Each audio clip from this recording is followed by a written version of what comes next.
Hey cool kids, I can't find my planner. I'm scared. Let's take a ride. Well, it is 3 o'clock and I am sitting on my bedroom floor because I cannot find my planner.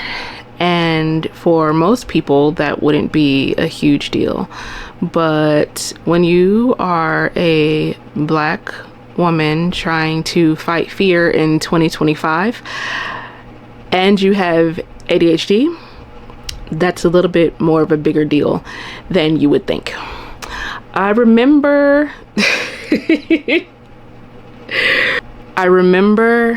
my first big girl job. I almost lost that job because I hadn't been diagnosed with ADHD yet, and I was as undiagnosed could be. And I was also having really bad panic attacks. It's like fear taking over your entire body, and then fear getting in the driver's seat and taking off without you, just hitting the gas and leaving you on the sidewalk and taking off. So it's ironic that I'm doing this No Fear series in 2025. That ain't what I wanted to tell you about that job. What I wanted to tell you was I almost lost that job. And of course, I was not telling anyone what was going on with me. I was incredibly lucky to have the most amazing Black woman supervisor. Hey, Mulu. I didn't show up for work one day. I didn't show up for work because all I remember is that my stove wasn't working. My stove wasn't working, and I couldn't figure out what to wear to work. And the next thing I know, she's taking me to an emergency appointment to get an assessment for mental health care, for psychiatry and a therapist, which all of that eventually led to my diagnosis and my treatment for ADHD and anxiety. That feeling comes up a lot.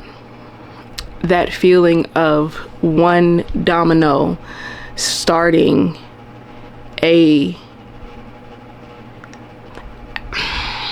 activating this well of fear inside my body, and it just takes off without me. And I felt fear taking off without me today because I can't find my planner. Not only can I not find it, but I'm pretty sure I threw it away. My family has been doing a deep clean, deep declutter of our house so that we can begin to get some necessary renovations done. Over the new year, it was kind of like a hard deadline to have, you know, all of your giveaway, all of your trash out of the house. If you know. And I had journals and planners that I hadn't been using anymore, and something told me to just do one more sweep or to look a little bit closer, because that might be the planner that I was currently using instead of an old one. I'm pretty sure I threw it away. No harm, no foul, because I actually just ordered another planner. I ordered a planner that I'm really excited to get in the mail, that I'm really excited to use. It's from a Black-owned company, and I can't wait to show it to y'all. But I still need a planner system for that transitional period. And the fear kicked in. And I decided that instead of letting the fear take off without me this time, I would try to figure out the root of that fear. Misplacing your planner, especially when you have so many other planners and notebooks and digital notebooks that you could be using, that shouldn't scare you. That shouldn't scare me. So what scares me about it? I think for me, I've always been scared of being too late. I've always been afraid of missing the boat. I've always been afraid of my potential being lost because I was too late. When you have ADHD, that's a common feeling. That's a common anxiety that you have, that you're not living up to your fullest potential, that you're always close but not quite. And so my planner became my safety net for me not forgetting things. I use lots of apps, but my paper planner is what works the best for me. Paper planners, paper notebooks, paper reminders. I also have a lovely app that I use called Todoist that keeps me on track when I'm getting distracted in my phone. But the planner is like my security blanket from that fear. In my last video, I talked about my fear of things being ripped away. When I realized I couldn't find my planner, I got that ripped away feeling, right? Like it's never coming back, and something important is in there, and my planner got snatched away because I wasn't careful enough with it.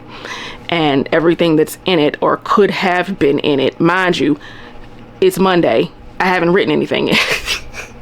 But whatever I could have written in it, I'm absolutely gonna forget. And I'm afraid. I can't find my planner, so I'm afraid. So what I'm gonna do is I'm going to find a temporary solution, because my new planner that I'm going to use for 2025 is on the way. I have something. I'll be back when I let you know what I ended up using. All right, bye. Hey, cool kids, you ever realize that what you actually need has been in your face the whole time? So I have a twin sister, and long story short, she created planners. She created these planners. Of course, I will link them in the description box. But what I like about them is that what I need right now is blocks for every day that I can just brain dump on for every day. My planners are usually vertical, but this is what I need. Like for this situation, for just brain dumping the week, oh yeah, I need this. And if you need this for any other situation, I will link it in the description box below. So yeah, let's get to the actual planning. So I decided to take a notebook. This is another notebook from Gold Mine & Cocoa on the right. This is another Black-owned stationery brand that I absolutely love. And I know the paper looks bright white because both my sister's Busy Bee planner and the Gold Mine & Cocoa notebook have a really bright white paper. And also, look, it was a struggle. I was on the verge of a breakdown today, and I think that this setup looks pretty good based on what I was looking like just a few hours before. So when I'm feeling scatterbrained like this, I will take a regular notebook and just brain dump. I will throw everything that's on my mind onto a sheet of paper, and then I'll start to categorize those things. So brain dumping has been a solidly established method for people with ADHD, or just people who need to pre-plan before they assign everything a date and a time and a space in their schedule to live. So usually all the things that are crowding my brain are things that I want to do for the week, so tasks. Sometimes they are chores that I need to do. So, every Wednesday and Sunday I clean my bathroom. Every Wednesday and Sunday I do my laundry.